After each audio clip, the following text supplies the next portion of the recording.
आपके सामने जब भी कोई परमात्मा की बात करता है और कहता है कि ये सारी कायनात परमात्मा ने बनाई है, ये सूरज, चांद, सितारे, मिट्टी, पानी, आग सब परमात्मा ने ही बनाए हैं, पेड़ पौधे सब परमात्मा ने ही बनाए हैं, मनुष्य को भी परमात्मा ने ही बनाया है। तो आप अक्सर ये कह देते हो कि यदि ये सारी कायनात परमात्मा ने बनाई है तो फिर परमात्मा को किसने बनाया है?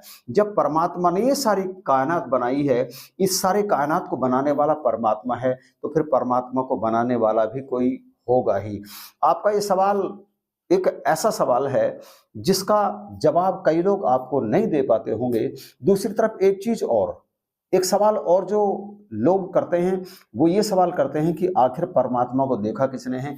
यदि परमात्मा को किसी ने नहीं देखा तो फिर कैसे कह सकते हैं कि परमात्मा है? तो आप इन सवालों के जवाब जानना चाहते होगे जरूर, लेकिन आपको इन सवालों के जवाब बड़ी मुश्किल से कोई देने का प्रयास करता होगा तो आप अपने तर्कों से उसे झुठला देते होगे। तो आप इस वीडियो में देखिए, इन सवालों के जवाब आपको पता चलेगा कि सारी कायनात को परमात्मा ने तो बनाया है, परंतु परमात्मा को किसी ने नहीं बनाया।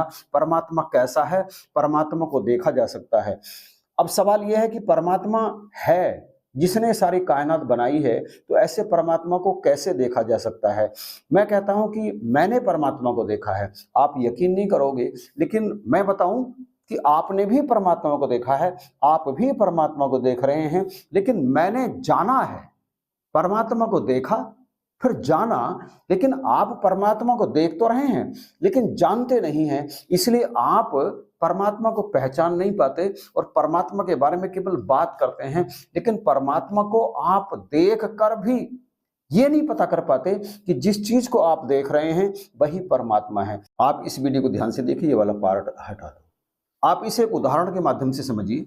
जैसे एक मछली है समंदर में, उसके चारों तरफ पानी है, ऊपर नीचे दाएं बाएं आगे पीछे हर तरफ पानी ही पानी। वो अपनी सारी क्रियाएं पानी में कर रही है, पानी में जी रही है, मतलब गलफड़ों से सांस भी वो समंदर में ही ले रही है, समंदर में ही वो खा रही है, पी रही है, सारी क्रियाएं समंदर में ही कर रही है। लेकिन उसे एहसास तक नहीं है कि वो समंदर में है, यानी जल ही उसका जीवन है, ये उसे एहसास नहीं है। हम मनुष्यों को पता है कि मछली का जीवन जल ही है। ठीक इसी तरह से हम अपने आप को एक मछली की दृष्टि से देख रहे हैं। हम मनुष्य होने के कारण ये समझने का प्रयास कर रहे हैं कि परमात्मा है या नहीं है। यदि है तो हम कल्पना किए हुए हैं कि मनुष्य जैसा ही परमात्मा है। ना, परमात्मा मनुष्य जैसा नहीं है। आप जरा ध्यान से देखिए, परमात्मा है वास्तव में क्या? परमात्मा की ज्योत से समस्त संसार उपजा है। सूरज, चांद, सितारे, ग्रह, नक्षत्र, पृथ्वी और पृथ्वी पर जितनी भी चीजें हैं वो सारी की सारी, चाहे मनुष्य है, पेड़ पौधे, जीव जंतु, वो सारे के सारे परमात्मा में ही जन्मे हैं, परमात्मा में से ही जन्मे हैं, या यूं कह दीजिए कि परमात्मा ने ही इन सबको उत्पन्न किया है। अब आप इस समस्त ब्रह्मांड में से सूरज हटा दो, मतलब सारे जितने भी ग्रह हैं, नक्षत्र हैं, उन सबको हटा दो, पृथ्वी को हटा दो। पृथ्वी के हटते के साथ ही पृथ्वी पर जो कुछ है वो सारे के सारा हट जाएगा, हम भी हट जाएंगे। अब उसके बाद क्या बचता है? मतलब जो दिखने वाले पदार्थ हैं, जो भी दिखता है वो सारे के सारे समाप्त हो जाएंगे। आप ऐसी कल्पना करो, आप जरा अपने ध्यान में ये लाओ, सब कुछ समाप्त हो जाए तो क्या बचेगा? जो शेष बचेगा वही परमात्मा है, जिसमें सूरज है, चांद है, सितारे हैं, वायु है, जिसमें हम सब हैं, वो परमात्मा है। आप इसे गौर से देख रहे हैं। परमात्मा सर्वत्र, चारों ओर, आगे पीछे, ऊपर नीचे, दाएं बाएं परमात्मा है। हम बुद्ध की बात करें तो बुद्ध ने परमात्मा को क्यों नकार दिया? बुद्ध ने परमात्मा को इसलिए नकार दिया क्योंकि आम संसार से बुद्ध जो सुनते थे वो बिल्कुल ये सुनते थे कि मनुष्य परमात्मा को अपने जैसा समझ करके बैठा है, कि वो 7वें आसमान पर बैठा है, 6 दिन में उसने तमाम कायनात बना दी, मतलब सब कुछ 6 दिन में बना दिया, और उसके बाद वो तख्त पे जाकर के बैठ गया। थक गया था क्या परमात्मा? परमात्मा की अगर इस तरह से कल्पना की जाए तो परमात्मा इस तरह से एक आदमी के जैसा है जो तख्त पे बैठा है, यानी शरीर है उसका। अगर शरीर है तो सर्वत्र विराजमान तो हो नहीं सकता। अब आप इसे ऐसे समझें कि भैया दिन और रात का संबंध तो पृथ्वी के घूमने से है ना, कि पृथ्वी घूमती है और उसका जो हिस्सा सूरज के सामने आ जाता है वो दिन हो जाता है, और जो हिस्सा सूरज के पीछे की तरफ यानी सूरज की तरफ नहीं होता वहां रात हो जाती है। तो दिन रात पहले बने या सूरज पहले बना? सूरज पहले बना। दिन रात का संबंध तो पृथ्वी के घूमने से हुआ ना, और पृथ्वी तो सूरज से कितने दिनों के बाद में बनी? लाखों अरबों साल के बाद में बनी। तो परमात्मा ने ऐसे नहीं बनाया जैसे तुम समझते हो कि परमात्मा इस स्पेस में खड़ा था और उसने हाथ हिलाया, पृथ्वी बन गई, सूरज बन गए, चांद बन गए। अरे नहीं भाई, जरा वैज्ञानिक दृष्टिकोण से भी तो देखो किस तरह से इस ब्रह्मांड का निर्माण हुआ है।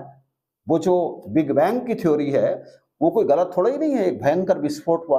परमात्मा ने जब संकल्प हुआ परमात्मा में तो वो विस्फोट हुआ, फिर उसमें से जो पदार्थ निकला उससे इन सब की रचना हुई। परमात्मा कहाँ? 7वें आसमान पर। आप जितने ऊपर उठते चले जाओगे आसमान ऊपर और उठता चला जाएगा। आसमान कोई 1000-2000 नहीं है। आसमान का अर्थ है शून्य। शून्य का मतलब जहां कुछ भी नहीं है, जहां कुछ भी नहीं, जहां जाकर के हमारी दृष्टि की सीमा समाप्त हो जाती है, वो हिस्सा जो जहां से परे देख पाना हमारी दृष्टि के लिए असंभव हो जाता है, वो शून्य है। और शून्य यहां भी है। इस शून्य को हम जरा गौर से देखें, ध्यान से देखें, तो हमें इसमें तमाम चीजें नजर आनी आरंभ हो जाती हैं। स्पेस केवल खाली स्थान ही बचता है। जब हम सूरज, चांद, सितारे और तमाम प्रकृति को हटा देते हैं तो जो बचता है वही वास्तव में हिरण्य गर्भ है, वही वास्तव में परमात्मा है, वही वास्तव में निरंकार है जिसका कोई आकार नहीं है। तो इसे जरा देखिए और बताइए किसने बनाया? इसे बनाने वाला कोई है? कोई भी नहीं है इसे बनाने वाला। इसे कोई बना ही नहीं सकता। आपको आपके सवाल का जवाब मिल गया कि परमात्मा में से ही ये सारी सृष्टि उत्पन्न हुई है। जिस तरह से समंदर में से ही तमाम जीव उत्पन्न होते हैं, पानी के रहने वाले, और उसी में एक ना एक दिन उनका दी एंड हो जाता है, ठीक इसी तरह से हम भी इस परमात्मा में से ही उत्पन्न हुए हैं। कारण वो परमात्मा ने बना दिए, बाकी सृष्टि ऑटोमेटिकली चल रही है, अपने आप चल रही है। इसमें परमात्मा जरा भी हस्तक्षेप नहीं करते। और इसलिए हस्तक्षेप नहीं करते क्योंकि प्रकृति अपना काम कर रही है और परमात्मा ने सृष्टि को उत्पन्न कर दिया अपने आप में से, बस परमात्मा का काम समाप्त हो गया। परमात्मा में से जो प्रकृति के रूप में ईश्वर निकलते हैं वही प्राणी को उसके कर्मों के अनुसार दंड भी देते हैं और पुरस्कार भी देते हैं, उसे सुख भी देते हैं और उसके जीवन में दुख भी आता है। लेकिन दुख परमात्मा की तरफ से नहीं आता, ईश्वर की तरफ से नहीं आता। दुख तो हमारे गलत कर्मों का परिणाम ही है। तो बस परमात्मा के बारे में तो इतना ही समझना है, और बस इससे अधिक जो समझते हैं वो केवल कोरी कल्पनाएं हैं परमात्मा को लेकर के, जिनका वास्तविकता से कोई लेना देना है नहीं।